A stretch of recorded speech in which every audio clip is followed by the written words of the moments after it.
music. That was probably one of the weirdest introductions that Paul's ever done. And David Lynch is our Hollywood swinger, so he was emulating the style of the Lynchian whatever.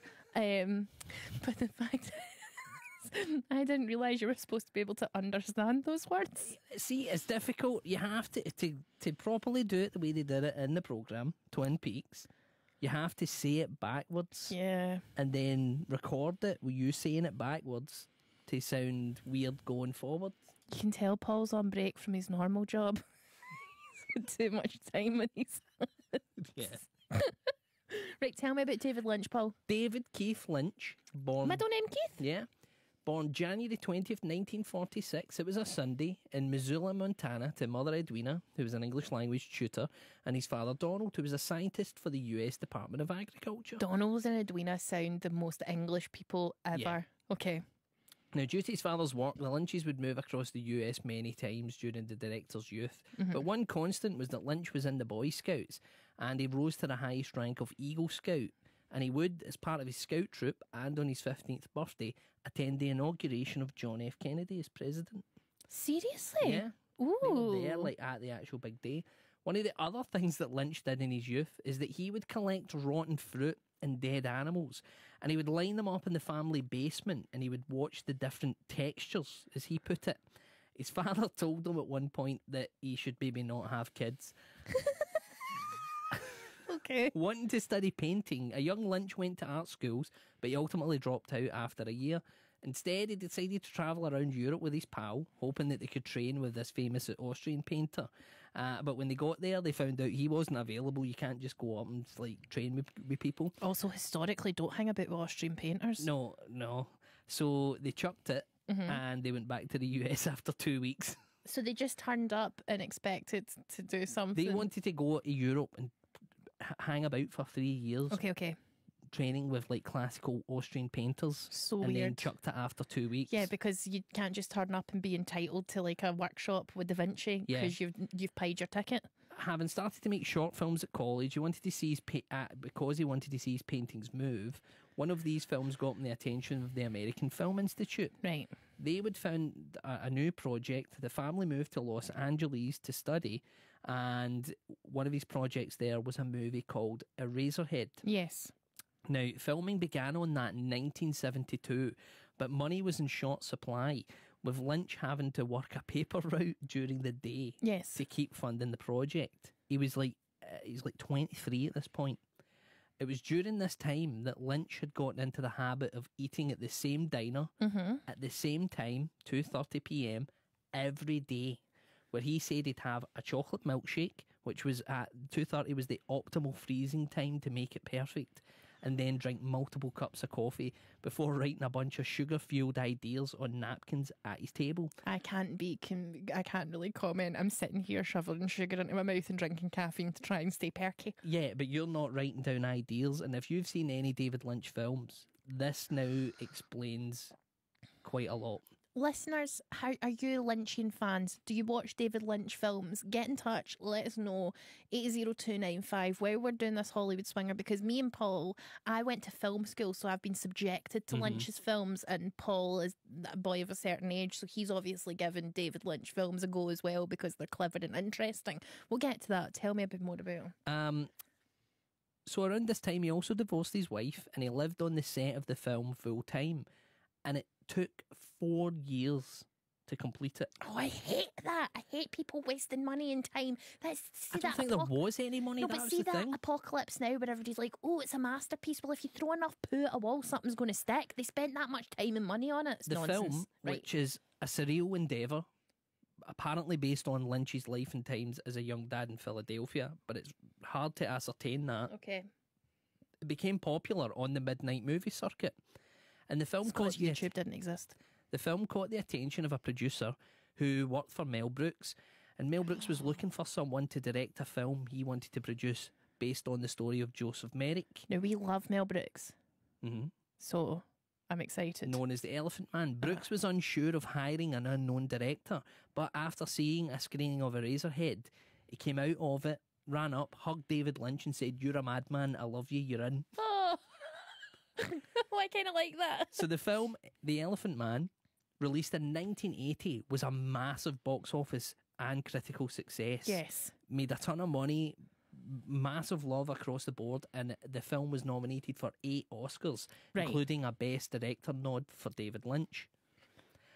After the success of Elephant Man and being a fan of Eraserhead, George Lucas tried to get David Lynch to direct Return of the Jedi. Lol. But Lynch turned it down. Thank basically goodness. saying, it's not my cup of tea, I don't really do sci-fi, I'm not into it. Which is funny because his next film, 4 years later, was a film adaptation of Dune. Did he make Rubbish Dune? He made Rubbish Dune. With a Sting? sprawling sci-fi epic that, despite featuring Sting fighting in his pants and Patrick Stewart for some reason running into a space battle holding a pug, was a massive... There's a bit in it, if you look up the clip, you just see Patrick Stewart having a big fight and he's like, charge! And for some reason he's got a pug love in one arm. Okay, brilliant. It was a massive box office flop. To this day, Lynch disowns the film, hates to talk about it, refuses to talk about it. Okay. So because of this, Lynch decided to just go with a smaller picture for his next film. That would ultimately become Blue Velvet, starring as June lead Kyle MacLachlan, and it also starred Isabella Rossellini, who, when David Lynch was introduced to her in a restaurant, he said to her, "My God, you're so beautiful, you could be Ingrid Bergman's daughter." And someone had to walk up to David Lynch and go, "She actually is." Is she? Yeah. The lady from Death Becomes Her? Yes, it's Ingrid Bergman's daughter. The film, though, she's in 30 Rock as well, was so weird and explicit that it divided view, and it is weird. Like, I don't like Dennis it. Hopper is creepy in it. It gives me seasickness. It earned Lynch another Academy Award nomination for Best Director. 1990 made Wild at Heart. That was the one starring Laura Dern and Nicolas Cage. I love and Laura Dern. Early test screenings of that film saw 300 people walk out of one of them. But it won the Palme d'Or at Cannes, and has since been ranked as one of the best films of the 90s. Nicolas Cage also said that his experience on the film, where Lynch essentially just kept changing everything on a daily basis, doing rewrites on the fly, don't like that, inspired Cage to drop his method acting style and try the style of acting that he's now known for. So thanks to David Lynch for that. Yeah. Oh, sweet.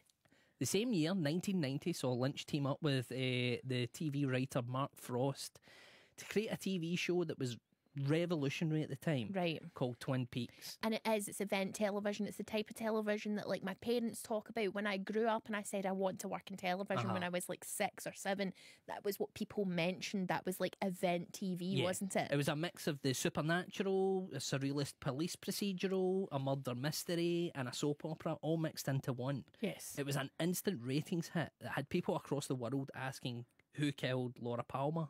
It was, and still is in my opinion, the weirdest mainstream television show that has ever been made. And I think that even if you don't like it, you have to appreciate that somebody managed to get that made and managed to trick millions of people into thinking that it was good. A woman get turned into the knob of a set of drawers. Yeah. In that film, that's how weird it is. And it's referenced over and over again. Yeah, all the time. Yeah. However, audiences started to dwindle for the show's second series. Lynch also started getting fed up after the network pressured him into revealing the murderer earlier than he wanted to. He didn't even want to. This is like True Detective. Yeah. First season, great. Everybody loved it. Really weird and wild. Second season, everybody hated it. So it didn't work though, revealing the killer. Everybody just fled in droves. The series was cancelled after the second series, even though it ended on a cliffhanger. Sweet. But then in 1992, just as after it had been cancelled, he went away and he did a film version, that Twin Peaks Fire Walk With Me. It was a semi-sequel stroke prequel, but it didn't solve anything, didn't answer the question of the cliffhanger, left even more questions. Okay. It was even darker and weirder. Right. Flopped at the box office. Boo. And it was booed and jeered at the Cannes Film Festival. Great. So Twin Peaks dead in the French water. are notoriously cruel. So it was back to film he went, where he made Lost Highway, a super weird movie. I would argue a rubbish movie based on the time. That one time a random guy pressed David Lynch's buzzer and said something weird down it. Okay. And he made a whole film out of it. I feel like if David Lynch had had my life, he would have nothing but films to make. Do you remember that time I woke up in the middle of the night and there was just a man standing outside my house shouting, "I've been shot in the bum and I don't know what time I'm in"? Well, if you were David Lynch, you'd have had 3 movies out of that. If only I was David Lynch.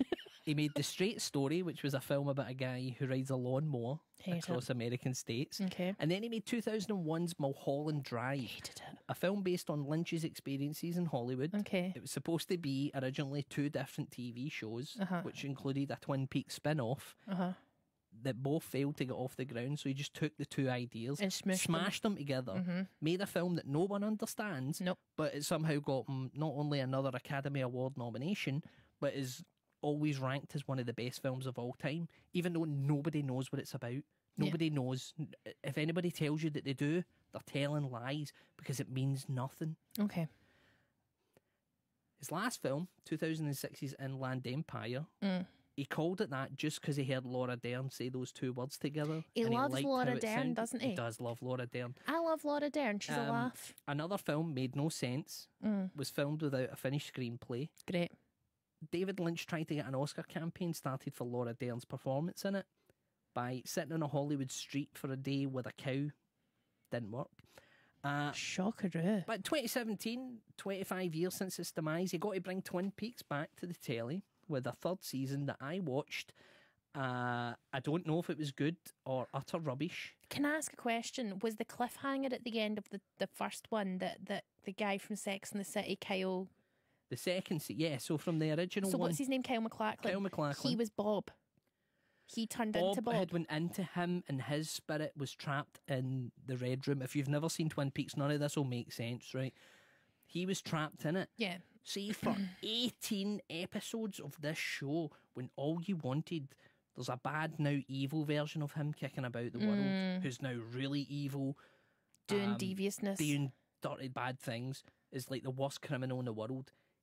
His spirit's still trapped in whatever it is. He's now ancient old. You're desperate for him to get back into the real world. Yeah. He then comes into the real world. Spoiler alert. But then doesn't understand the world and has lost all of his memory until the very last episode. It's 18 episodes. You're watching this going, I don't even want to watch this anymore. Right, okay. This is nonsense. Okay. A guy turns up and he's got a big, massive, giant hand. When I say a massive hand, I mean the hand is like 10 times the size of a normal human's hand. I had a dream that happened to me. Michael Cera turns up for 1 episode just pretending to be Marlon Brando from Right, so that's Ones. David Lynch, right? And that's what he's up David to. Bowie. His character returns, but because David Bowie died, all he did was just recast him with a boiler. Oh, cool. Like a boiler, as in a thing that we use to heat water? Yes. Okay, cool. It didn't solve any of the mysteries, introduced even more ones, ended on another nonsensical cliffhanger. They might not even make any more of these, so it's never going to get answered. Tricked everybody into calling it one of the best TV shows of the decade, even though it felt like he was just making it up as he goes along. Yeah, I'm not a fan of David Lynch. I've said to you, I've said it again, I'll say it a million times. I was forced to watch a lot of his films at film school. A lot of boys sat around and went, oh my God, that's like the cleverest thing I've ever seen. And then when I questioned them further on it, they would get annoyed at me and say I was being pedantic and that I didn't understand art. That's the thing though, whether he's truly one of the greatest filmmakers ever, or whether he's a complete hack who tricks everybody into thinking he's good just because it's mysterious, you've got to admire the genius either way. Yeah. He has made Do I have to? a healthy living off of the back of this.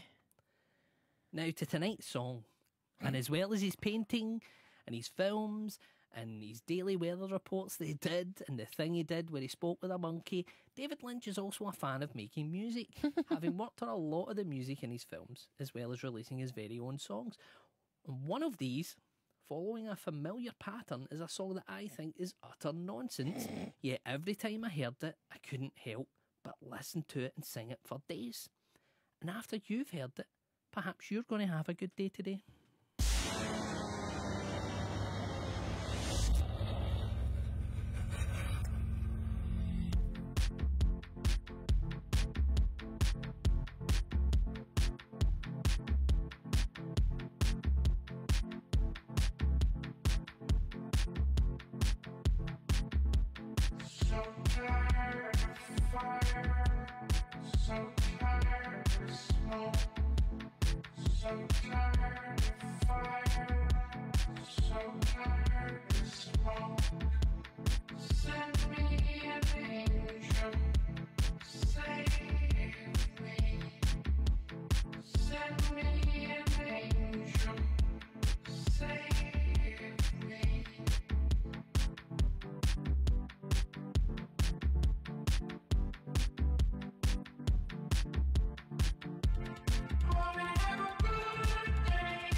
Dear listener, please know that I really fought our corner and I've managed to get this song to come out 1.5 minutes earlier than it should have because it's absolute guff. Now I know I'm supposed to be not impartial and unbiased when judging a Hollywood swinger, and here in the Ashley Storrie Show we judge our Hollywood swingers on a scale of 1 to 100 Kenny Rogers roasters, but I can say without needing to even think about it, 0 Kenny Rogers roasters. That was robot hell music. I hated it. I hated all the little noises he flung in. They upset me deeply. Made my brain tickle in the worst possible way, and I'm an easily impressed human being. Dangle some fun keys in front of me and I'm happy for 15 minutes. That was hell on earth. Back to you, Paul. What was your score for David Lynch's horrible robot music? I don't know. It's equally a Get 0 off the fence, Aaronbar, and tell us what you think. A 0 or a 90? I can't tell. Split the difference. It's a 45. 50. I give it a 50. You're giving that 50? Really? Honestly? He did all the music himself. Okay. He found the machine gun buttons. Stop a second, right? That's like me going... And you'd be like, well, she did make the noises herself. You also know, but that I would probably listen to that and go, I quite enjoyed that. Get in touch with your text. Anytime, my brother used to send me that as punishment. I can see why. It's a punishing song. That anytime I heard it, but it stuck in my head. And then for days I would just be going, I want to have a good day today. Get in touch via text at 0295. Let us know your score. It's for like David his films. Lynch. It's like his programmes. I'm watching it. I'm listening to this going, this is rubbish. But there's something compelling Maybe about the scores will prove to be Lynchian in their divisiveness. Maybe there'll be people who loved that. Get in touch via text 80295. Let us know how many Kenny Rogers roasters. That's come in. That's exactly... Hi, Ashley and Paul. Joan and Davy from that's not a score. We'll read Joan and Davy. Right, okay. Sorry, Joan and Davy. Kate and Sonny Oban has been in touch. I haven't got that. Not as bad as I thought it might be. If I was spaced out my head, it might be 85. Right, okay. Get in touch via text 80295. Let us know your score for David Lynch, or you can email us. What's the email, Paul? It's ashleystorieshow@bbc.co.uk. Let's have a palate cleanser. Here's the song with beginning, middle and end, and sang good. It's Seal with Kiss from a Rose.